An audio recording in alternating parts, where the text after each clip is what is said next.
Hey everyone, welcome back to 22 Panels. This is the podcast that aims to examine, explore, and elevate the medium of comics. Good morning, I am Tyler, and on the other end of the internets is Tad. Hey Tad, how's it going? It's going okay. I see you said internet, so you didn't have to go any. Still don't have our sound effects, do you? Nope. Nope. On the, It's going good. One instead of more week across the until break. interwebs, I went with the internets. One more week until break. Yep.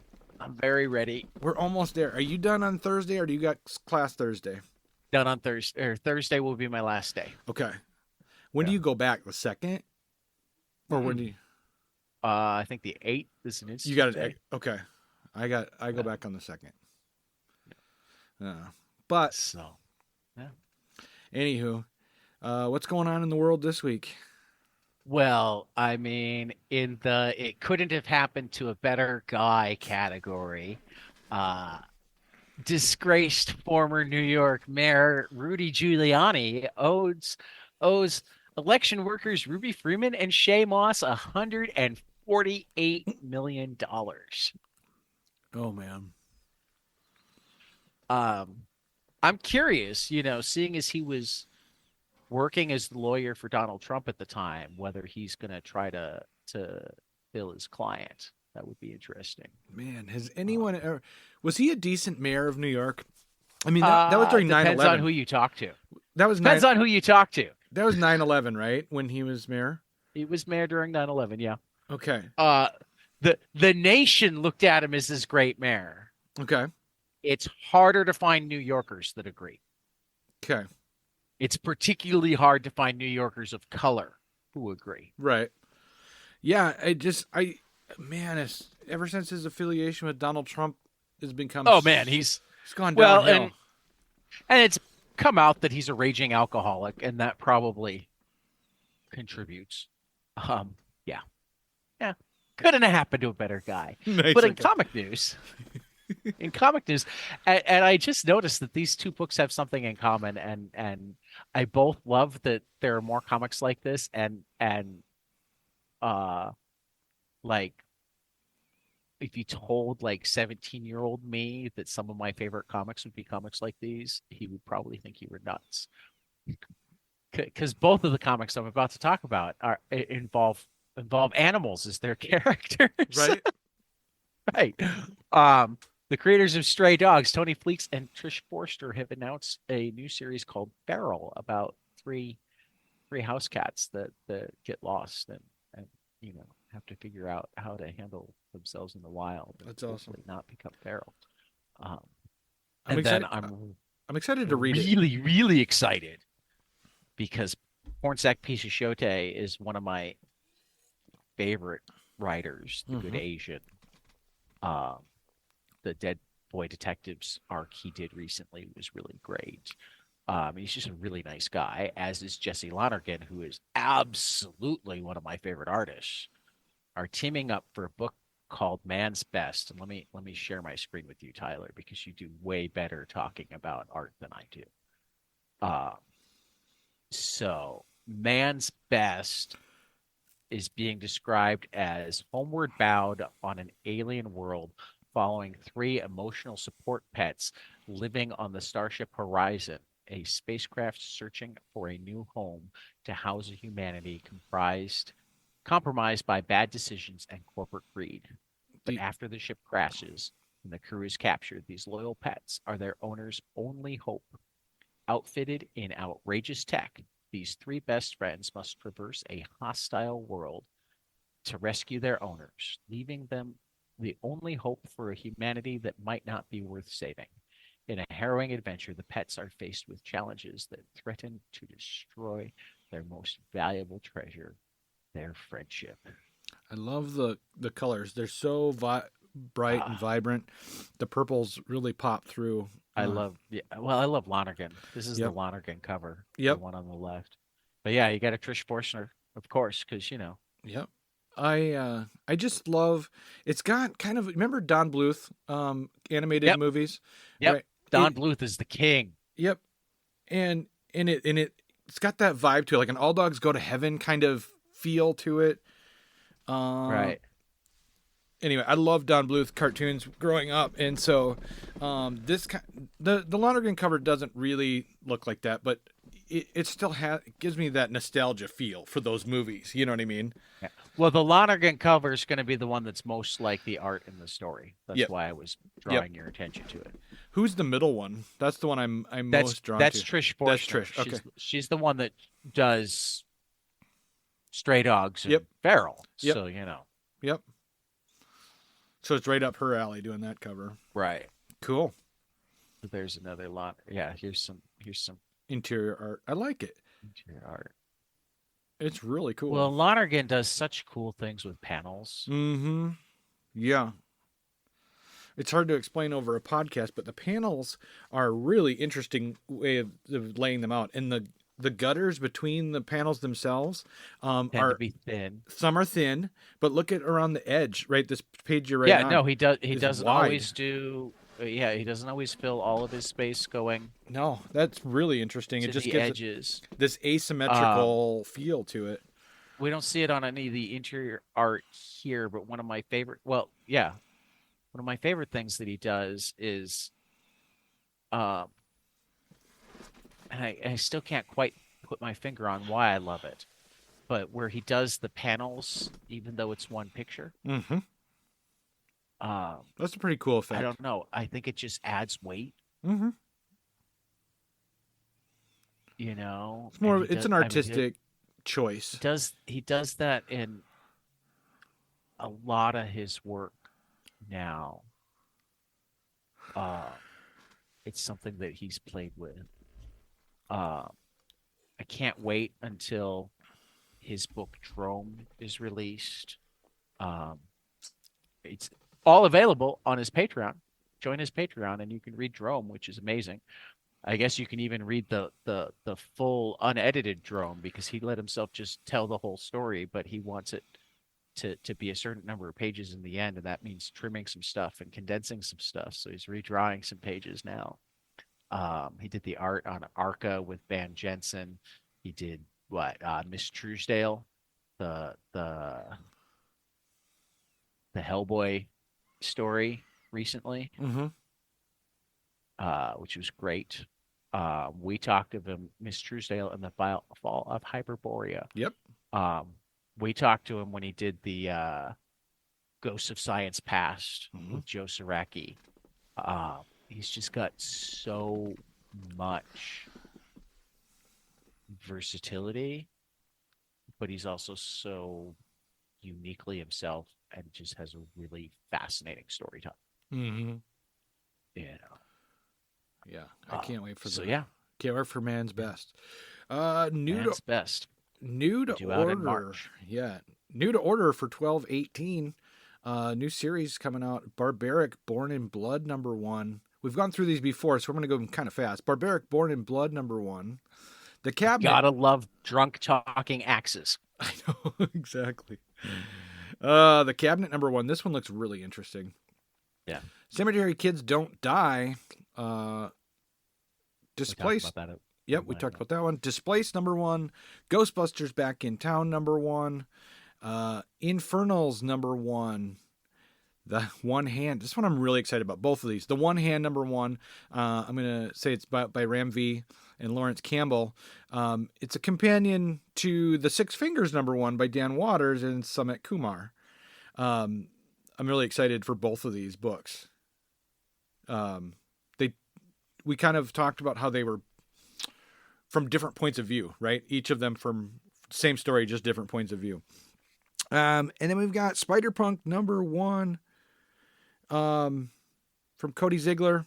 Sunflowers one shot. That looks really interesting.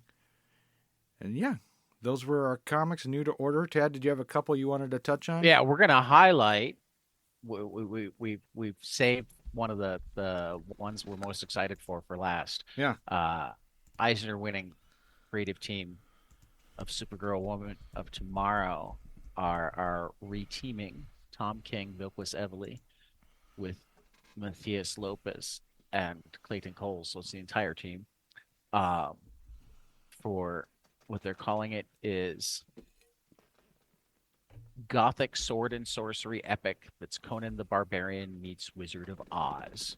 Following the tragic death of her late father, C.K. Cole, the esteemed pulp writer and creator of the popular warrior character Othan, Helen Cole is called back to her grandfather's enormous and illustrious estate, Windhorn House.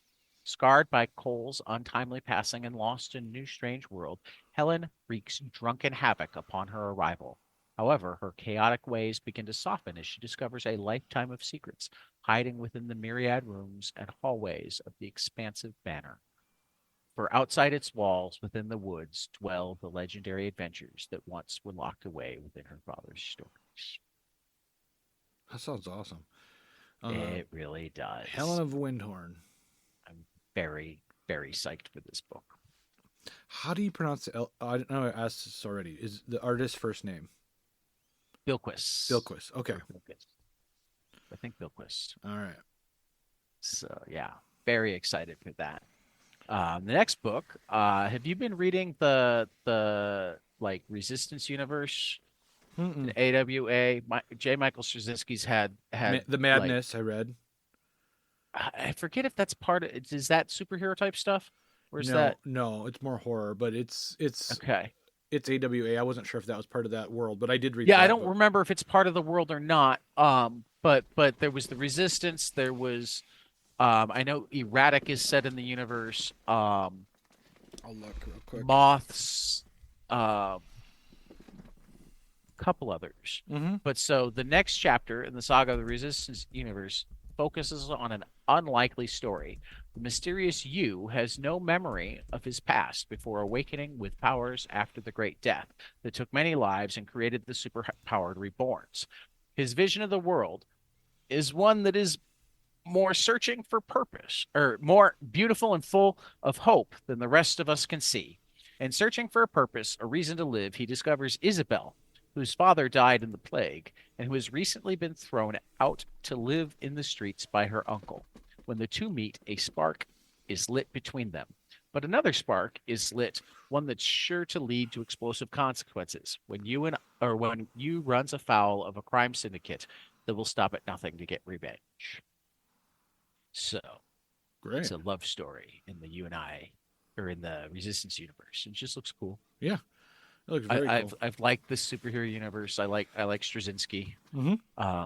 So yeah, let's talk some graphic novels. Yes, graphic novels and collections coming out. Let's see here. Barking with Lucy Sullivan. That one looks really cool. We talked about this. We did talk about this, right? Yeah. Yeah. This one I'm very excited about. And Batman White Knight presents Generation Joker. Blanche Goes to San Francisco comes out. Rick Gary. Yep. Bunt, striking out on financial aid. That one looks really interesting. It's just, your non-traditional comic book for sure. Right. Con and On looks really awesome. Call Me Iggy. Eden. Fall Through. And For As Long as It Rains. I'm going to the next page this time. Forever Forward. Gender Studies. I'm so glad we had this time together. A memoir. And I'm not sure I pronounced this one. Influenza? Influenza? Influenza? I don't know. It's a play on influenza. Yeah, we talked about that one last week. Yep. And I got it wrong. I butchered it then, too. Mary Tyler Moorhawk. The Mexican. This was the Jack London reboot. I don't know if you want to call it that. But Nemesis, the Warlock. Definitive Edition, Volume 1 hardcover. Next up, Nina Simone in comics. Nude Model and Other Stories. Return to Eden. Search and Destroy Volume 1. Secret History of Black Punk, Record 0. Tear Us Apart. And that is all the books that I'm going to talk about. Well, Ted, and as you went highlight through it, I realized that there were 3 more that we haven't hit yet. We had 2 picked out, but there are 3 more that we really haven't talked about. Okay. So we're gonna quickly run through 5 of them. All right. So the first is firehouse of falsehood, story of disinformation. This is another from the World Citizen line Okay. at per second. Terry Canfield and Pat Dorian. As America grapples with the big lie and the future of democracy hangs in the balance, a fire hose of falsehood takes us through history to showcase how dictators and kings have used different methods of disinformation to disenfranchise the public and consolidate power. Using examples from as far back as 522 BCE, Terry Canfield and Pat Dorian lushly illustrate how tenuous humanity's relationship with the truth has always been, and then shows us how we can beat back the lies. I've really been impressed with the World Citizen comics, Mm-hmm. and this one is definitely another needed addition. Still no art for Star-Crossed from Humanoids. First contact has been made with an alien species. This is Jerry Frisson and Roberto Zaghi. A linguist studying communication alongside his alien counterpart finds himself distracted as it becomes clear that they're attracted to one another. Can the couple's love ever become reality? Call Me Iggy, I realized that we hadn't talked about. Ignacio Garcia, or Iggy, as he urges you to call him, is an Ohio-born Colombian-American teen who's got a pretty easygoing life, for now. After bumping into Marisol and her coffee at school, Iggy's world is spun around, but Marisol has too much going on to be bothered with the likes of Iggy. She has school, work, family, and the uphill battle of getting her legal papers. As Iggy stresses over how to get Marisol to like him, his grandfather comes to the rescue. The thing is, not only is his abuelito dead, but he also gives terrible love advice. The worst. And so, with his ghost abuelito's meddling, Iggy's life begins to unravel as he sets off on a journey of self-discovery. From Jorge Aguirre and Rafael Rosado, also from First Second Books. That sounds really funny. You know, I like my romantic comedies. Yeah. I'm like, Kelly and I are gender reversed on that. She can't stand them. I love them. Yeah. She does them a little bit more in comics than she does them in movies. Peggy and I always say that we're gender reversed. She's very masculine in a lot of things, right, and I'm way more feminine on a lot of stuff. And it's just funny. Yeah. But no, Star-Crossed sounds awesome. I mean, who doesn't want a story? Well, this one's Call Me Iggy. Or Call Me Iggy. I was reading the wrong one. Call Me Iggy. Who doesn't want their dead grandpa giving them love advice? Bad love advice. Bad love advice. Call Me Iggy. So yeah, no, I'm definitely looking forward to that, and it comes out on Valentine's Day. Perfect. Yeah. Next one that I want to highlight because he's my favorite Spanish cartoonist. Return to Eden from Paco Roca, a celebrated Spanish cartoonist's most ambitious work yet, is a touching homage to his mother and a bittersweet depiction of life in post-war Spain. It all starts with a photograph, an ordinary scene of a young woman and her family picnicking at a Valencian beach in 1947. Now in her twilight years, Antonia cherishes this photo dearly. It holds the memories of her upbringing, her family, the key to her Eden. Taking off from this routine family outing, cartoonist Paco Roca paints a heartfelt portrait of his mother's formative years. This delicate portrayal of a humble family is at once intimate biographical story and a broader reflection of the hard-scrabble existence many faced in post-war Spain. Antonia and her family soldier through constant hunger, the shading dealings of the black market, traumas of war and parental abuse, and the oppressive atmosphere wrought by the Catholic Church and Franco's authoritarian regime. And yet they find oases of joy and wonder in cinema, imagination, and small acts of kindness. Roca is known the world over for his quietly powerful graphic novels, From Twists of Fate to The House, and his latest masterwork may just be his magnum opus. In Return to Eden, Roca manages to charge quotidian life with rare poignance in all its daily struggles and daydreams, and readers will come away deeply affected. Paco Roca is an award-winning graphic artist and a cartoonist from Valencia, Spain. Fantagraphics has published English editions of many of his graphic novels. And apparently several of his works have been adapted to TV and film. I didn't even know that. But yeah, I'm a big fan of Paco Roca. I loved the house. I loved um, Wrinkles. I've been taking my time with. He's got like a personal diary type comic Uh-huh. called "Work in Your Pajamas," I think, Nice.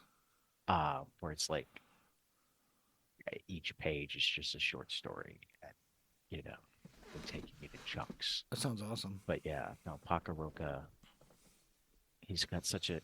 I forgot to have my screen shared with you. He's got such a clean style. Mm-hmm. It's very clean. You know. Muted colors. I like that. Yeah, yeah. Very cool. So I'm very much looking forward to this book.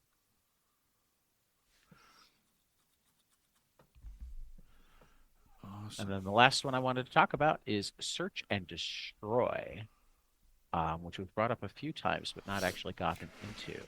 Uh, Atsushi Kaneko, after or inspired by Osamu Tezuka's Aurora. So in that sense, it's kind of like Pluto, which is uh, inspired by Astro Boy. Mm-hmm. From the cinematic mind of Atsushi Kaneko, Bambi and Her Pink Gun, comes a contemporary reimagining of the timeless Eisner Award-winning Dororo by god of manga Osamu Tezuka, Buddha, and Astro Boy. This is a tale of rage against hypocrisy, injustice, exploitation, and the wrongs done to a child who grew into a righteous killer. Complete in 3 volumes, Search and Destroy transplants the vengeful action of Dororo from feudal Japan into a dystopian future where the mercenary robots known as creatures serve the human elite and victimize the city's scrabbling, desperate masses. The violent death of one of these creatures connects an orphaned thief named Doro with a mysterious girl in a stinking animal hide that conceals deadly cybernetic implants. Who is the mysterious girl? How is she killing one by one the city's most twisted and powerful creatures? Originally serialized from 2019 to 21 in the Japanese manga monthly Tezukami, Search and Destroy is a brilliantly crafted thriller about an outsider looking for meaning and vengeance in the unjust world that took everything away from her. Kiniko populates a stunning, high contrast setting that echoes post war Cuba as much as Tokyo, with an unforgettable cast of scrappy heroes and skin crawling monsters on a non stop ride full of action and suspense. This authorized retelling updates the rebellious 60s spirits of the original Dororo for the equally tumultuous 2020s, mixing Tezuka's signature dark yet playful storytelling sense with Kaniko's own wide range of influences, which includes Western cartoonists like Daniel Clowes and Charles Burns, as well as filmmakers like David Lynch. The result is not only one of the best sci-fi manga of recent years, but also one of the most visually rich and distinctive works of graphic storytelling in any genre or language. Atsushi Kaneko is a Japanese manga artist from Sakato, Yamagata Prefecture. Her 2 books, Bambi and Her Pink Gun and Soil, have both been published in France. Bambi has also been published in English, and Soil has been adapted into a television drama series. I won't read the Osamu Tezuka, but yeah, this is from Fantagraphics as well. Great. And it just looks really good. Mm-hmm. So, yeah, Cool. that's this month's stuff, and we'll have a whole new batch of books next month. That's awesome. Final order cutoff for 12. Is it 12/12 or 12/24? 12/24. Okay. Godfell from Chris, our buddy Chris Sabella, Ben Hennessy from Vault. Yep. Really cool series. I realized that I hadn't finished it. I read like the first couple of issues, so that's another one of the things that I have to do soon. Yeah, Kickstarters to look at. We still have the Santos Sisters fan club through 12/19. There's some cool swag that comes along with that. And the one that I backed there just dropped this week, and I backed it. And I might talk more about the various artists, but today we're just going to list some.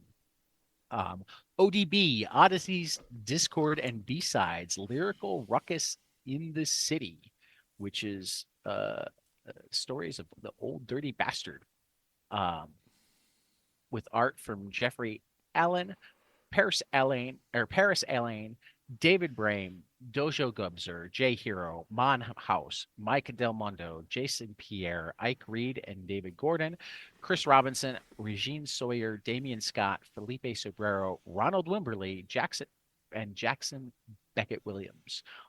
There's also an action figure available based off of Old Dirty Ronald Bastard. Wimberly's design. I mean, it's an Old Dirty Bastard action figure, but it's based on the design done by Wimberly. It's just cool. Just I backed it. Our listeners I might have gotten the action figure. Just so our listeners are clear, this is Old Dirty Bastard from Wu-Tang Clan, correct? Yep. Okay. Yep. Old Dirty Bastard from Wu-Tang Clan. Okay. This is really interesting. I do want to check this out. I love Oni Press, and I love what they put out.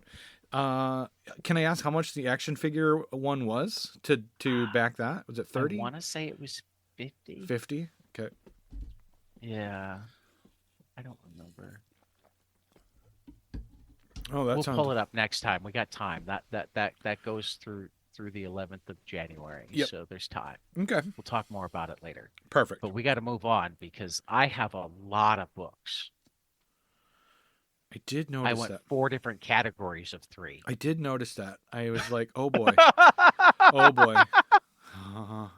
There were so many good comics this week. I couldn't make decisions. All right. So I'll start us off with our 3 amazing new books. For me, because my list is short, my number 1 was Beneath the Trees Where Nobody Sees. Number 2. That's so fucking good. Yeah, she discovers she's not the only serial killer. In her small town. Yep. Patrick Horvath from IDW. Yeah. Killmore, number 3, Scott Bryan Wilson and Max Allen Fuchs from IDW. Have you been reading Killmore? Oh yeah, this is so good. It's even on my list in the middles. Okay, great. And as a new series, Daredevil Gang. Well, it's not really new. Daredevil Gang War number 1, Erica Schultz and Sergio Fernandez Davalia. I haven't actually gotten to this one yet. Spider-Man recruits. No, I'm looking forward to it. What's her name? The female Daredevil. Elektra. Yep. Okay. Recruits cool. Elektra. Erica Schultz does great work.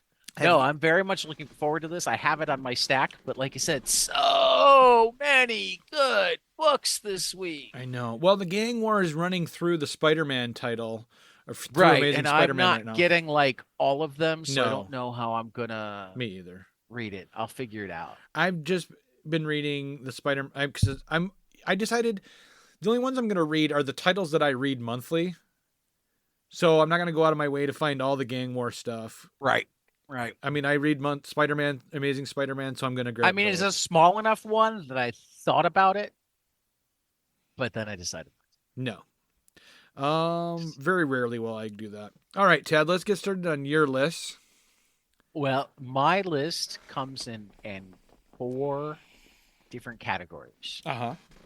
And still has some things that I have to apologize got left out, because we're going to start with beginnings and have apologies to Daredevil Gang War and Space Usagi Death and Honor and Quick Stops 2. Quick Stops 2 which is funny. Also began this week. And were very, very good, but not as good as Beyond Real. Yep. Beyond Real is just, I mean, we've talked about this before because we've had Zach on a couple times already to promote this book. Really excited about this. And comic shops got free copies. So almost all comic shops are going to have a stack of these. People should definitely go pick it up. Beyond Real is like taking, it's a love story and a sci-fi story, and taking like simulation theory to the nth degree, with a different level or with different artists for every level of the simulation. I can't speak enough about this. It's just amazing. The second number 1 that come out this week. Anybody who hasn't discovered that David Lapham is the Crown Prince of crime comics, Mm-hmm. particularly, kind of twisted ones. Needs to. Under Heist #1 with his wife Maria. Uh, just the first issue just ropes me in. As does Brian Michael Bendis and Alex Maleev are back together with Masterpiece #1, which has got kind of a crime espionage spiel to it too. And neither of these books I feel like I can talk about much without giving way too much away. But I will say that they are amazing. We also had 3 amazing endings this week. Waller versus Wildstorm, #4. Spencer Ackerman, Evan Narcisse, Jesus Marino. I have decided that Evan Narcisse is like the comic whisperer because he's taken both Spencer Ackerman and Ta-Nehisi Coates, and he's worked with them on series and like taken these amazing writers in other fields and helped them make amazing comic books. Spencer Ackerman is a Pulitzer Prize winning national security journalist. And what he does here with Amanda Waller and Adeline Kane and Slade Wilson and Lois Lane is just amazing. It's essentially Amanda Waller year 1 / Lois Lane year 1. Yeah, and the conclusion is the fucked up inner looking or like inside look at like how power looks at a lot of crazy shit. Can't recommend this one enough. Scrapper #6. I'm amazed it didn't make your list. It was Alex good. DeCampi, Cliff Blazinski, Ryan Kelly, wrapping up our dystopian future where animals have been turned into tech, except that they hacked themselves so that they could overcome their masters and save the world. And it's amazing. And Tom King, Jorge Fornes, Danger Street, #12. Do I really need to say anything more than Tom King and Jorge Fornes? I don't think so. We're going to move on because I have so many more books. Penultimate chapter of Enfield Gang Massacre, #5. Chris Condon and Jacob Phillips doing an actual Western in the That Texas Blood universe. Shit's been real this whole series, but this is the turning point issue. I happen to have read #6 as well, so I have to be careful about talking about it because I don't want to accidentally talk about anything that isn't released yet. But if you like That Texas Blood, if you like a good Western, if you like good comics, you should read the Enfield Gang Massacre. Tyler already talked about Beneath the Trees Where Nobody Sees. Our teddy bear serial killer, except that it's not really a teddy bear. It's a what kind of town is that? Like it feels like Berenstein Bears or maybe Arthur or something innocuous, some universe that's Zootopia. Zootopia is a good where all of the different animals populate the universe and whatnot, and our big fuzzy female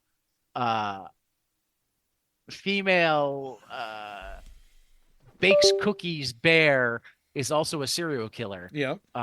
She does her serial killing away from her small town because she doesn't shit where she eats, but somebody has started serial killing in her small town, and she's very afraid that if she doesn't catch them first, people in the small town could stumble onto the fact that she's also a serial killer, and that would.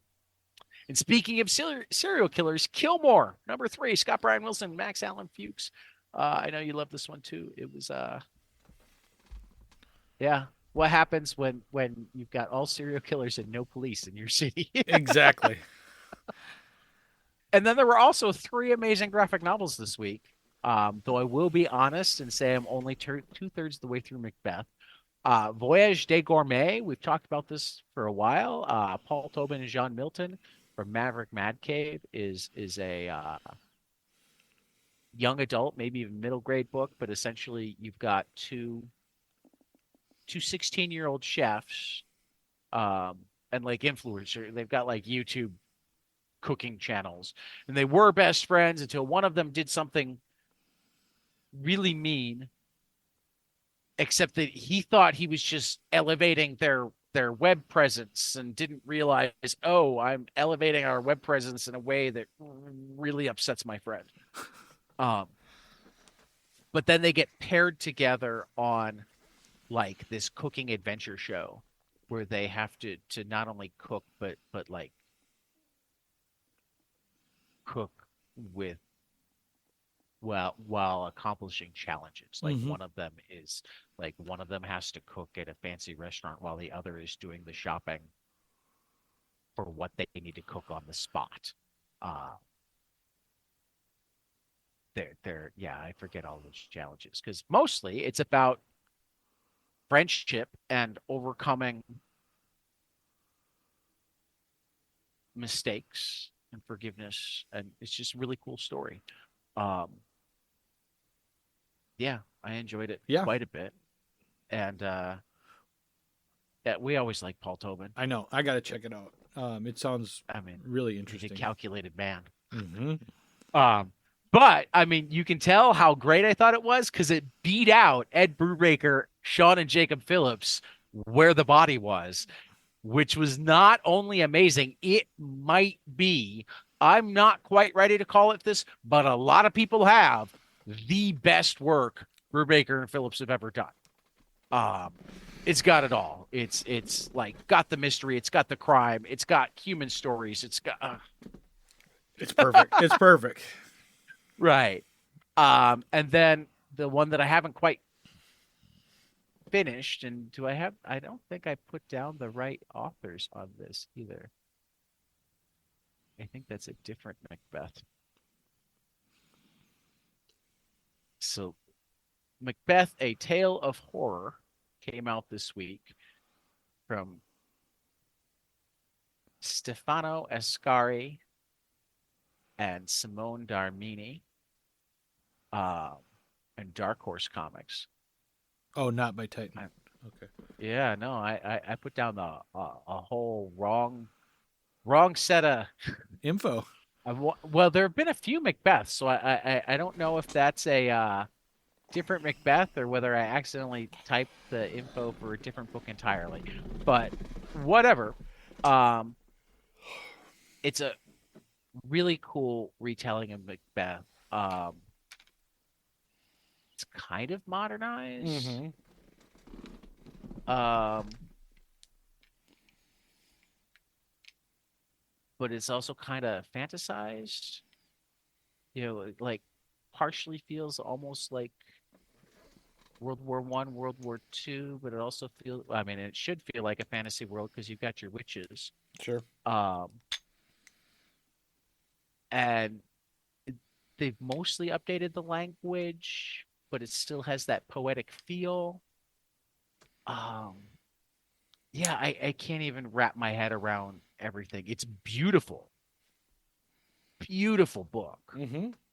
I don't know where I put it in my rating of various Macbeth adaptations, but I enjoy it. There have been at least 3 or 4 comic Macbeth adaptations, so I'm starting to play with the idea of doing a Macbeth roundtable. I think that could be fun. Yeah, that'd be really cool. So awesome. Those are my amazing books this week, and there were more. There were more, but I'd run out of oxygen. So, our great responsibility this week, we read Astro City, well, most of Astro City Metrobook Volume 2. I didn't quite make it to the end. This thing is beefy. It's 488 pages, I think. Yep. I didn't manage to read the city guide at the end. Okay. Because that was too much prose, and we Not had like time. 15 minutes until airtime at that point. Yeah. Man, how did you like your second foray into Astro City? Okay, it's a little bit jarring for me because this volume really focused on the villain, villain's point of view, as opposed to last book was more heroes and bystanders. You know what I'm saying? And so we really got the point of view from Steel Jacket, which was really cool because he's, a criminal, but he doesn't want to be. Yeah, he's served his time and he doesn't really want to go back. But Steel Jacket's essentially Colossus, only he can't turn it off. Yep. So he keeps referring to himself as dumb or not very smart. So he's kind of just this muscle, right? He's just. But even without that, it's like you can't hide who you are. Mm-hmm. So it's not just you have to put that you're a felon on your job application. You walk in. That was one of the parts that I really enjoyed, is he kept going out for these jobs and they just walk in and they go, oh, no. Yep. Yeah, he was trying to apply for legit jobs, and right. So eventually he had to go back to his life of crime, but except not really, because even then there was a criminal, or there were criminals being killed. Yep. So he promises to find the killer. They asked him to the families asked him to investigate. Yep. And he tried to tell them, I'm not that smart. And they're like, yeah, but you're the only person that cares who might be able to do it.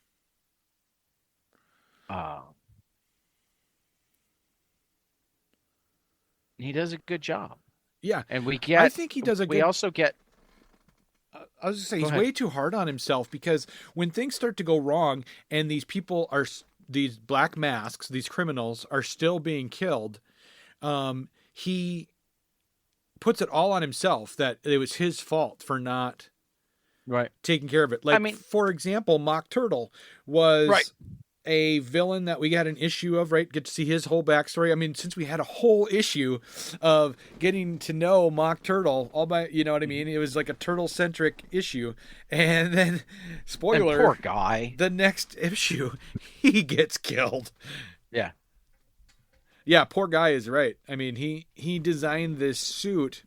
This is one of my favorite stories. He designed this suit at his tech company, hoping to impress a girl, that he could do all this like manly And the girl stuff. essentially uses his brilliance to start up her own crime empire. I know. Without letting him know, because he has her up on a pedestal. Uh-huh. He even says, he goes, I'm sure you've noticed this long before I did, but I had no clue. Yeah. And I'm going, yeah, we did. Yep. We noticed from the beginning. We were supposed to, though. Uh-huh. It was pretty obvious that she was stringing him along. By the way, the first time we met her, she was giving him a bag of chips and using the rest of the money to buy candy for her and her brothers. Yep.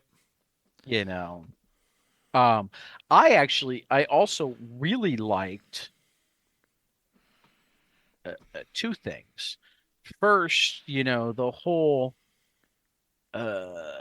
superhero who feels like he's becoming irrelevant and has to think. I love this concept, and we've seen it. I think we've seen it a couple other places before. Of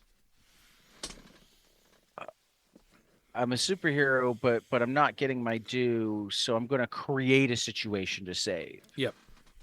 And that's what we had with El Hombre. This we had with El Hombre, and then it played out again. It turned out it was what the entire thing was, which also leads to the ending, which is such a... The ending of that arc, you mean? With with the Conquistador? But such a statement on power dynamics, that even though the Conquistador was the one that did all of this, and Steeljack saved the day, what Steeljack gets is the crimes he committed while saving the day aren't going to be held against him. Right. And what the Conquistador / El Hombre gets is the hero's spirit him off to a mental institution, and everything gets swept under the rug Hmm. because he'd done good things before. Yeah, because he was a hero, you know. Right. Well, I shouldn't do quotes, but he was a hero at some point. Right. But still, I mean, it's one of those things where it's like the good deed can't make up for the bad, but the bad deed also can't erase the good. And it's like, so whoever you were at the beginning is who you are. Pretty much. And this is further illustrated by the girlfriend who went from the labor leader to the investment banker. Mm-hmm. You know, it's an interesting parable about society and the way we'll label people, the way we make it hard to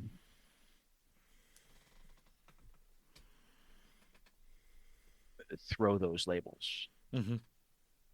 So, yeah, And I then, dug it. yeah, the story that I really liked that was after this arc was the lady that was doing comic books, Comics, writing comics, right? And they're supposed to be true stories of right? Astro City's heroes, but her comic editor kept making her fantasize them a little bit, right? Make them more than they were, like making one of the villains racist, Right. and just added more pizzazz to it. And then what I liked is at a Comic-Con he was attacked. Well, what I loved is his reaction to being attacked wasn't we need to tell the truth more about villains. It was we're only using cosmic villains now because we're beneath their Radar. radar. Yeah. And like I loved it when he got attacked by the hero, and he's like, "Yeah, what are you going to do about it? You can sue me, but you have to unmask to sue me. You can't sue me as Exactly. um so yeah, it was very interesting. We completely skipped over the first story too. The lion that got hit by the belief ray. Yep. And then So the that cartoon the character cartoon. became real. I liked that. Only there That I liked that, except it really threw me. Like, this is a part of Astro City. This well, it weird. is Yeah. because the belief ray it was like an unintended consequence of this villain's. This villain had been using this belief ray to make monsters in monster movies come out of the screen and attack the audience, Mm-hmm. right? Yep. Um, and he accidentally hit the lion, and then the lion wound up saving the day, and he would have faded away like the monsters did, except that the hero decided to save him, and do whatever it took to make him stay real. Um, but the problem with that is, what's life for a cartoon lion? Exactly. What's life for a cartoon lion? How does that work? What does that look like, right? Right. Um, yeah. And then you didn't get, I mean, you got to the comic book story. Did you read the Great Expectations after that? Yeah. Yep. That was also really cool. Mm-hmm. Um, it's essentially this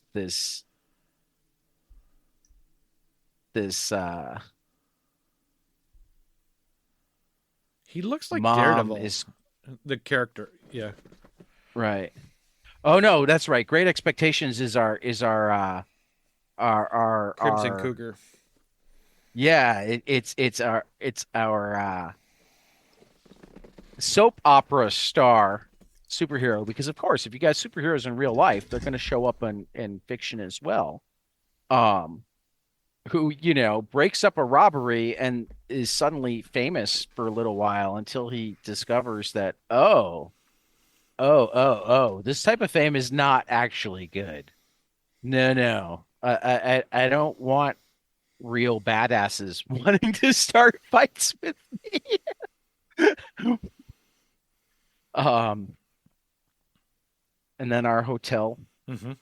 concierge. That's just a kind of cool slice of life story. Some people love it, and some people are like, "Oh my God, this sucks." I I didn't think it sucked. It wasn't my favorite.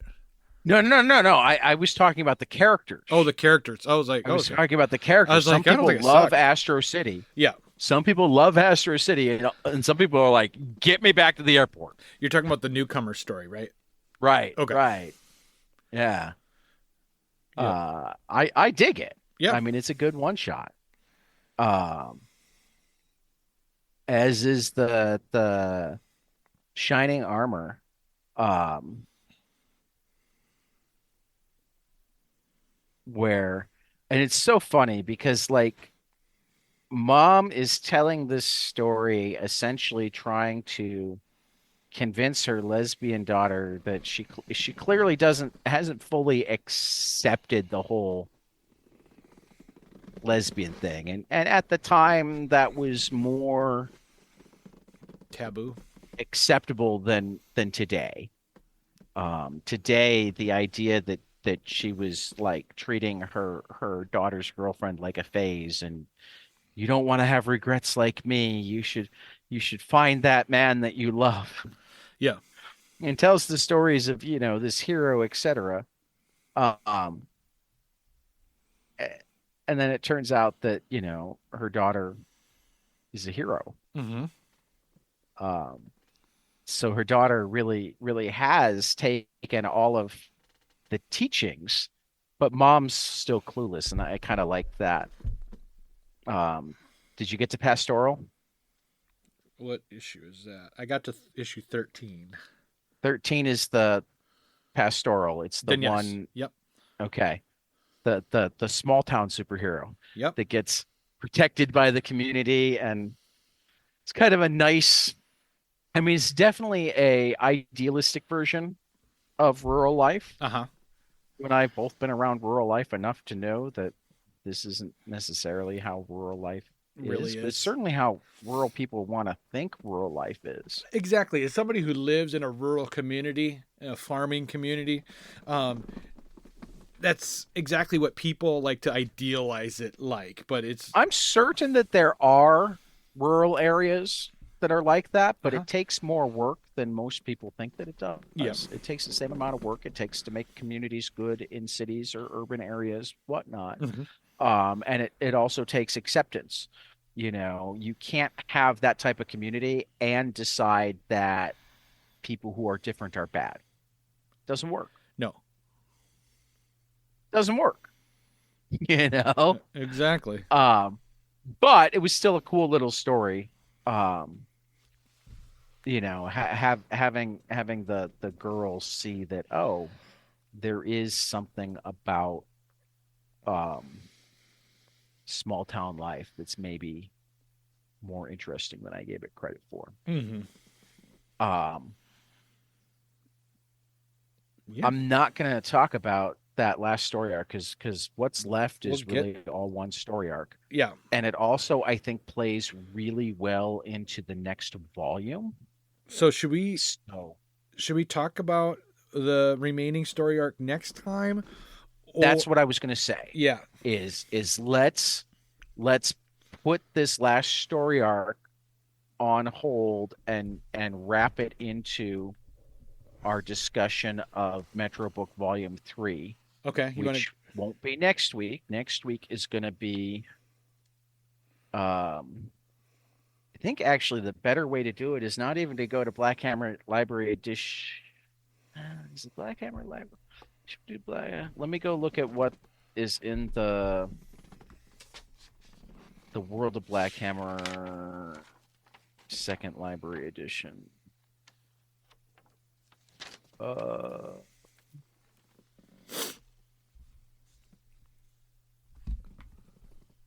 pick them.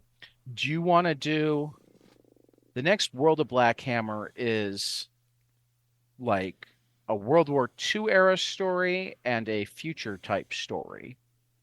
So That's it's true. like the It's the Black Hammer 45, right? Black Hammer 45 and Black Hammer Quantum Age. Quantum Age is essentially like the Legion of Superheroes version of Black Hammer. Yeah. Whereas Black Hammer Library Edition 2 is going to kind of pick up from Age of Doom, I think, is the from story arc. where we left off with the last arc. library edition. Yeah. I say we do the World of Black Hammer. That Black Hammer 45 and the Astro or the So World of Black Hammer Volume 2, Yep. and then we'll get back to the main storyline. Yep. After the next Metrobook. Which will be probably because then we're going to do our end of the year stuff in January. We got a lot of stuff coming up. Yeah. Whew. We'll figure it all out. We always do. Yep. So, yeah. Awesome. So, should we get into books? Books we hope will be spectacular this week. Absolutely. What do you got? Animal Pound #1. I know. I put this on my list too. I almost put it for all 3 spots. Listeners, this is going to be the book that you're going to want to own. This is my early favorite for best of 2024. Mm-hmm. For that matter, I have a feeling, since we're now doing 3 in each category, Yeah. I have a feeling that my mini series for 2024 has already been decided. I'm gonna say it on the record right now. My hunch is my top 3 miniseries of 2024, in no particular order, but I kind of suspect this will be the order. Will be Animal Pound, Beyond Real, and Man's Best. That's just my hunch right now, and I say that knowing that there are a number of other amazing looking things coming out. But that's my hunch. Okay. Is that my three top miniseries in 24 are going to be Animal Pound, Beyond Real, and Man's Best. Yeah. We'll find out. But yeah, Animal Pound #1, Tom King, Peter Gross, a modern retelling of Animal Farm. Animal Farm. Yep. And just looks amazing. Red Light #2, Sarah Cho and Priscilla Patrades. I got to just had a show back in Thanksgiving. Mm-hmm. She's really cool. This book is really awesome. It took the whole concept of your essentially perfect android sex slaves, whatever, was somewhat interesting to begin with, but she introduced empathy and really centered the concept of empathy, and now it becomes a really cool question of what makes a human. Yep, it's just really cool. Exactly. And then Deviant #2, James Tynion and Joshua Hickson, their Christmas serial killer story, so good. And graphic novel coming out this week that looks really cool. Foregathered on Christmas Eve, from Eric Powell, Mike Mignola, Becky Cloonan, and James Herron. They're each telling a Christmas ghost story, kind of in the spirit of Dickens, where Christmas Carol wasn't even his first Christmas ghost story. He had a couple before that. Oh, really? So I'm looking forward to that. Yeah. That's cool. And for people who missed it, Hey Kids Comics, Schlocka the New is being collected this week. Immortal Sergeant, which, spoiler alert, is going to be among my best books of 2023, is released in its trade paperback this week. And Kaiju Max Deluxe Book #3 from Xander Cannon comes out this week. Kaiju Max is another one that we should think about doing. Okay. As a great responsibility. Kaiju Max is really cool. Awesome. It's like Oz meets remember Oz, the old prison show on HBO? Yep. It's like Oz meets Godzilla Okay. All right. with a little bit more humor. Okay.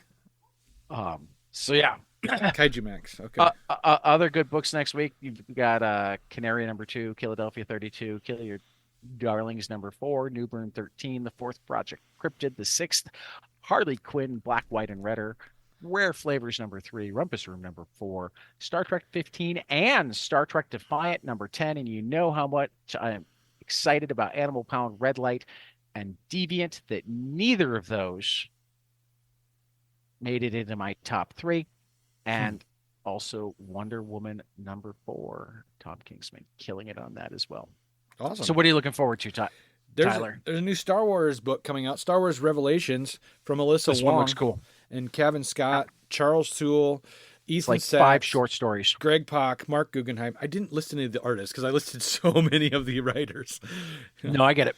I get it. Yeah, so I'm looking forward to that. That looks really cool because I really like the stuff that's set in the original trilogy's time frame.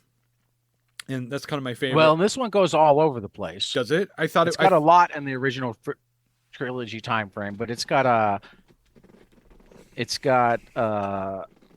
High Republic story. Okay. I forget what else. I was just looking at it on Mark Guggenheim's newsletter. But yeah, I'm looking forward to it too. Yeah, and then just like Tad had said, we got Animal Pound #1 from Not Tom more King. than Animal Pound. What?